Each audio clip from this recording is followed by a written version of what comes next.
আসসালামু আলাইকুম রহমতুল্লাহি তাআলা ওয়া বারাকাতুহু। আলহামদুলিল্লাহি নাহমাদুহু ওয়া নুসাল্লি আলা রাসূলিহিল কারীম।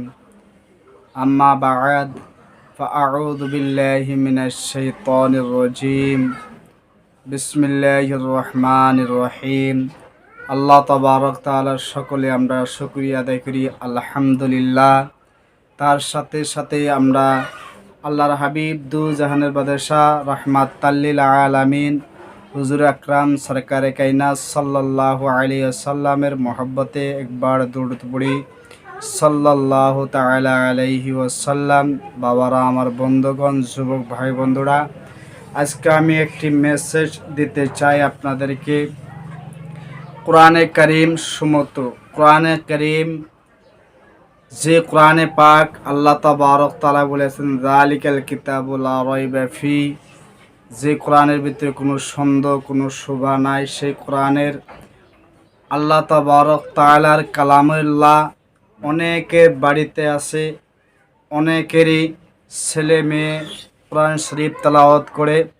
সেই কোরআন শরীফের কিছু আলোচনা আমি করব, তাই আপনারা সবাই ভিডিওটি দেখবেন বলে আশা করছি। প্রত্যেকটা মুসলমান ভাই এবং কি বোনদের এবং কি বাবাদের মাদের, প্রত্যেকটা মুসলমানের কোরআনের প্রত্যেক 5টা হক আছে। 5টা হক কোরআনের আদায় করা লাগে। এই 5টা হক আমাদের জরুরিভাবে আমি অনুভব করি।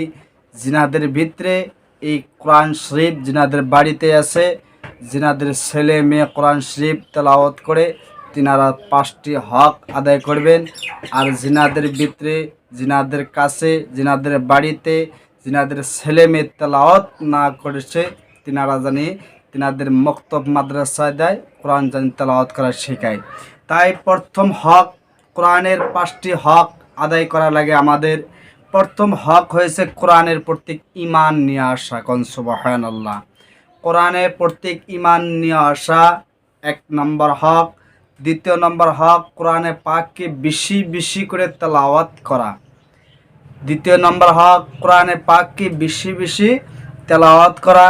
তৃতীয় নম্বর হক, কোরআন শরীফকে বুঝান।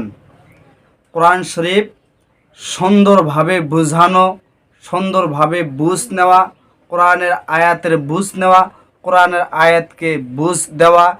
তৃতীয় নম্বর, কোরআনের আয়াতকে আল্লাহ পাকের কালামুল্লাহকে সুন্দরভাবে বুঝ নেওয়া অথবা বুঝ দেওয়া।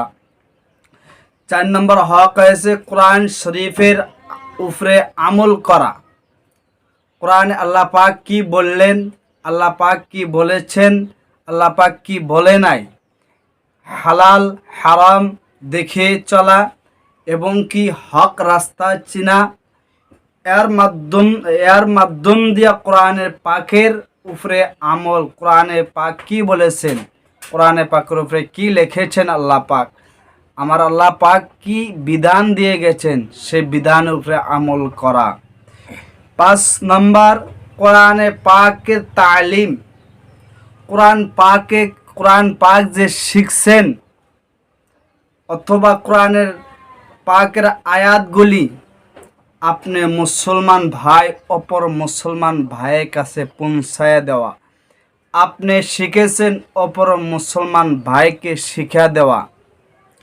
5 নম্বর হক হয়েছেন এক মুসলমান ভাই অপর মুসলমান ভাইকে কোরআনে পাক শিক্ষা দেওয়া, কোরআনে পাকের আয়াতগুলি ওনাদের কাছে পৌঁছায় দেওয়া, কোরআনে